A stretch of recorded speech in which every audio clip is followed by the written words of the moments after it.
story reflected the nature of us.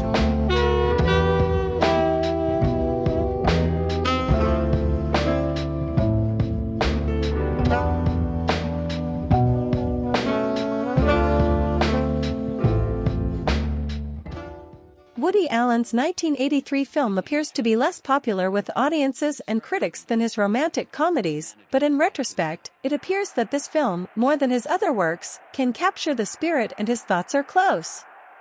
Some films were way ahead of their time. But let's look at why this movie is so close to Woody Allen's world and also so far ahead of its time.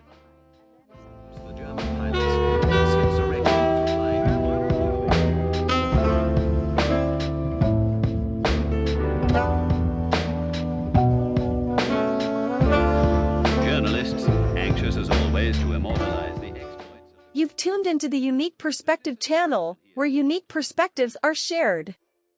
If you like our videos, please subscribe to our channel. Chicago, Illinois, that same year. There is a private party at a speakeasy on the south side. The story of Zelig revolves around a condition that one could call chameleon disease. In point of fact, Zelig's film is about how unstable people are and how, no matter where they are, they quickly give up their authentic selves in order to become popular and do everything they can to make other people think they are important. This is a theme that runs throughout the film. Yes, I know that this idea is not new and that it has been talked about in the past, but Zelig has nothing to do with the argumentative side of this idea and doesn't try to imitate it. Instead, Zelig deals with this behavior directly and completely objectively by making it look like a physical illness. A man named Leonard Zelig can really become East Asian or black or Indian, fat or thin, a musician or a doctor of psychology, a priest at the Vatican, or a member of the Nazi army in an instant. He doesn't just talk about change or try to change. He is always changing. So, he doesn't have his own personality. Confronted by two overweight men at the request of the doctors. As the men discuss their obesity, an initially reticent Zelig joins in, swelling himself to a miraculous 250 pounds. Next, in the presence of two Negro men, Zelig rapidly becomes one himself. What will they think of next? He is always a part of the current trend. He's part of a flow that keeps going. Because of this, there is no way to explain who Leonard Zelig is. Because it is always part of something else. He does things all the time just to make other people like him. Isn't this a very up-to-date idea? While Dr. Fletcher, certain that her findings are correct, begs for time with her patient to put her theories into operation. Zelig is a very brave and reckless mockumentary, documentary, or pseudo-documentary. Woody Allen used real celebrities in mock interviews to convincingly talk about the main character, and the film has a newsreel-like quality with Gordon Willis behind the camera. This is why, despite the fact that the power of special effects in cinema was not very strong at the time this film was made, the film looks very believable when depicting various historical situations. Woody Allen's versatility as a filmmaker is on full display in this entertaining film.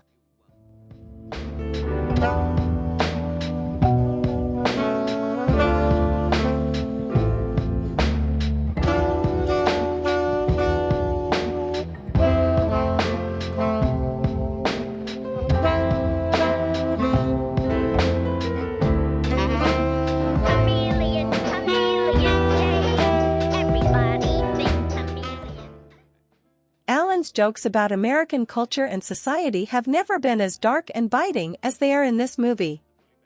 In this movie, society is made up of people who change their minds about a character who is known as a chameleon every few weeks.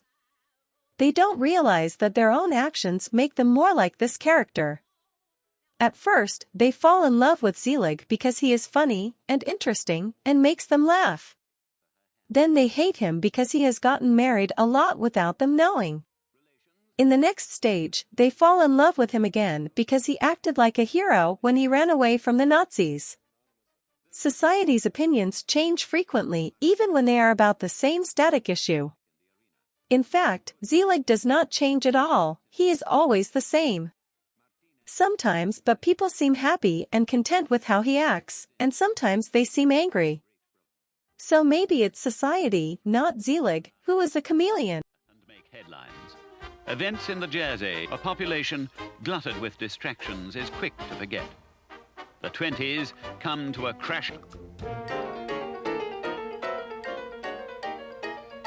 He is returned to the United States by Italian authorities.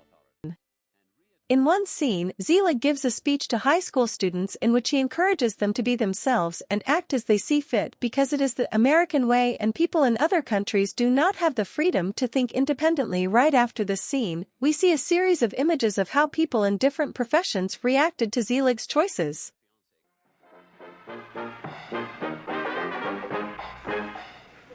Leonard Zelig, do you want to give the kids of this country some advice? I sure do.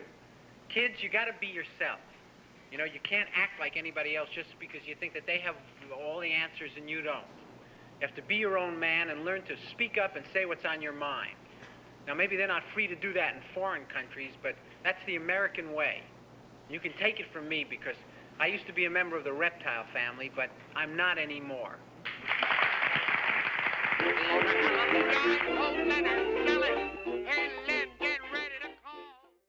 He had the courage to choose baseball over reading the famous Moby Dick book, for example.